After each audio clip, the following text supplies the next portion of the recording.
स्वागत है आपका। आप देख रहे हैं सी न्यूज भारत। मैं हूं आपके साथ इशिता। वक्त हो गया मध्य प्रदेश बुलेटिन का। इस बुलेटिन में बात होगी शिवपुरी की, जहां धरणीधर बलराम जन्मोत्सव पर पोहरी में धाकड़ समाज की शोभा यात्रा व विशाल रैली की तैयारियां पूर्ण। इसके साथ ही बात होगी विदिशा की, जहां नगर पालिका कर्मी संजीव जैन ने अज्ञात भय से परिजनों सहित खुद को घर में कैद कर पुलिस हस्तक्षेप के बाद खोला दरवाजा। ऐसी तमाम खबरों पर करेंगे विस्तार से चर्चा। खबर दतिया से, जो बांडेर थाना क्षेत्र के ग्राम सोफ्ता में रविवार दोपहर 1 बजे बाइक सवार 3 बदमाशों ने पुरानी रंजिश को लेकर एक युवक को गोली मार दी। घायल युवक को इलाज के लिए पुलिस के द्वारा भांडेर अस्पताल लाया गया, जहां से इसे प्राथमिक उपचार के बाद दतिया जिला अस्पताल रेफर कर दिया गया है। घटना में घायल युवक की पहचान 32 वर्षीय बच्चा यादव पिता दशरथ यादव निवासी सोफ्ता के रूप में हुई है। जानकारी के मुताबिक बच्चा अपने दोनों दोस्तों के साथ गांव की गौशाला के पास खड़ा था, तभी गांव के मनोज साहू, जीतू साहू और चिटरू साहू बाइक पर सवार होकर आए और कट्टे से फायर कर दिया। गोली सीधे बच्चा यादव के कमर में लगी। घटना के बाद गांव में अफरा तफरी मच गई। दतिया से सी न्यूज संवाददाता नितिन दांतरे की रिपोर्ट। खबर दतिया से है, जहां जिला अस्पताल के प्रसूति विभाग में मरीजों और उनके परिजनों के साथ अमर्यादित व्यवहार और डॉक्टरों से वाद विवाद की शिकायतों पर कलेक्टर स्वप्निल वानखेड़े ने गंभीरता जताते हुए रात में अचानक अस्पताल का निरीक्षण किया। उन्होंने सीधे मरीजों, परिजनों और स्टाफ से बातचीत कर स्थिति समझी और तुरंत प्रसूति शाखा प्रभारी को हटाने का आदेश दिया। कलेक्टर ने स्पष्ट किया कि मातृत्व सेवा की मूल आत्मा मानवता, करुणा और सम्मान है, जिसमें कोई समझौता नहीं होगा। अस्पताल प्रबंधन को भी संवेदनशीलता को प्राथमिकता देने, मरीजों से विनम्रता, सहानुभूति से पेश आने का सख्त निर्देश दिया गया। ये कदम प्रशासन की जवाबदेही और कलेक्टर की जनसेवा प्रतिबद्धता का प्रमाण है। कल जो मैटरनिटी हॉस्पिटल में, जो डिस्ट्रिक्ट हॉस्पिटल में कल जो बहस हुई थी, उसको देखने के लिए और क्या स्थिति मैटरनिटी हॉस्पिटल में, इसको जायजा लेने के लिए आज चेक किया गया है।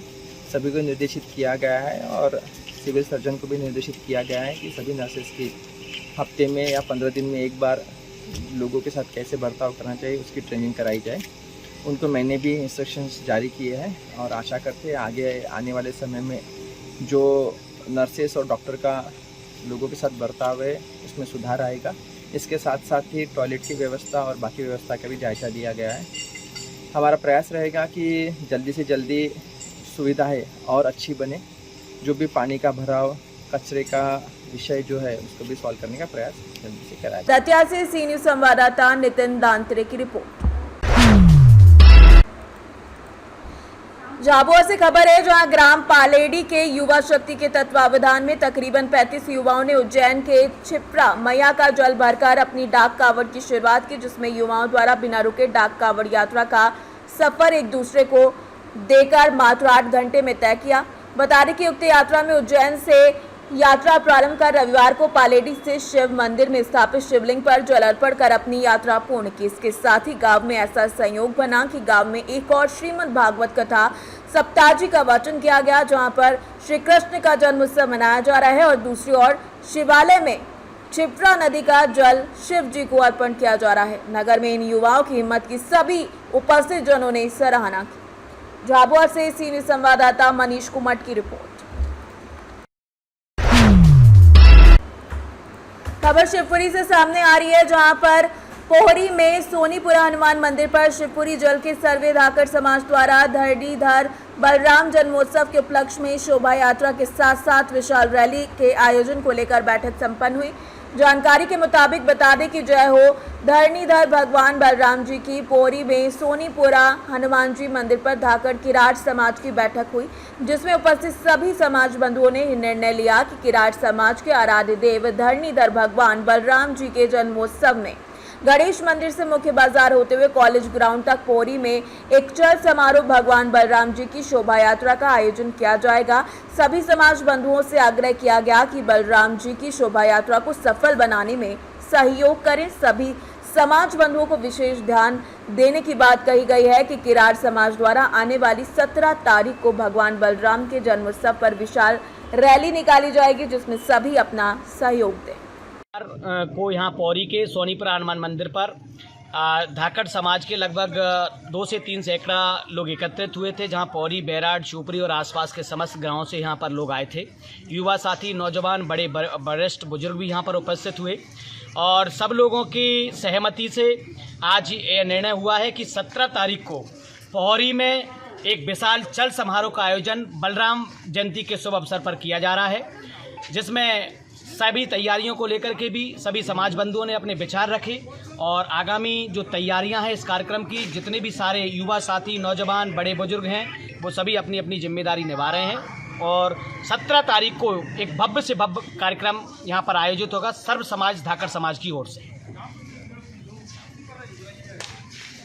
ग्रार एकता जिंदाबाद, ग्रार एकता जिंदाबाद, धरणीधर भगवान की जय बलराम, जय बलराम।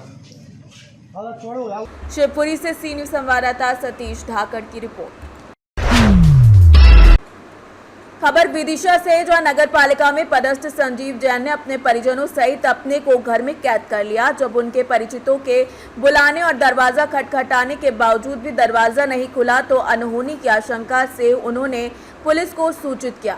सूचना पर पहुंची पुलिस और दरवाजा खुलवाने के प्रयास में जब कोई हलचल नहीं हुई तो पंचनामा बनवाकर दरवाजा तोड़ने की तैयारी हुई। बता दें कि संजीव जैन ने दरवाजा खोल लिया। उन्होंने किसी अज्ञात भय से खुद को कमरे में बंद करने की बात पुलिस को बताई है। सर, नगर पालिका में संजीव जैन है, आज उनको घर से निकाला है, तो क्या कारण था? ये दोपहर के 2 बजे सूचना प्राप्त हुई थी कि संजीव जैन जी उन्होंने अपने घर का अंदर से दरवाजा बंद कर लिया है और काफी आवाज लगाने पे भी वो दरवाजा नहीं खोल रहे हैं। तो सूचना की तस्दीक कर मौके पहुंचे थे, जो पुलिस ने भी और जो नागरिक वहाँ पर और उपस्थित थे, सभी लोग सामने पार्षद वगैरह उपस्थित थे। हमने उनको गेट खोलने का प्रयास किया गया, लेकिन उनके अंदर से कोई आवाज वगैरह नहीं आने के कारण कोई अनहोनी की घटना की संभावना होने से गेट तोड़ा गया था। पहला गेट तोड़ के जब अंदर पंचनामा कार्रवाई करने को कहा, गेट तोड़ के अंदर गए तो अंदर का गेट तोड़ते समय वो अंदर से आवाज आई, उन्होंने गेट खोल दिया था और सभी लोग अंदर सुरक्षित थे। इनसे बातचीत की गई तो काफी किसी कारणवश वो लोग भयभीत टाइप के थे, डरे हुए थे, तो उनको समझाइश दी गई है और उनसे पूछताछ की जा रही है कि किस चीज से वो आकर भयभीत थे, किस कारण गेट बंद किया था। बाकी तस्दीक कर रहे हैं घटना की। अभी कहाँ पर है वो? अपने घर पर है, उनको लेसन वाले उनके साथ में है, उनको जो परिवारजन के आ गए सभी लोग साथ में घर पर वो अपने सुरक्षित है। कोई केस था क्या? अभी सिविल लाइन थाने में उनके संबंध में कोई केस पंजीबद्ध नहीं है पूर्व से कोई भी ऐसा, और ना ही कोई अपराध यहाँ पर है उनका संबंध। विदिशा से सी न्यूज संवाददाता सुनील की रिपोर्ट। बुलेटिन में फिलहाल इतना ही। देश और दुनिया की तमाम बड़ी जानकारियों के लिए बने रहिए सी न्यूज भारत के साथ।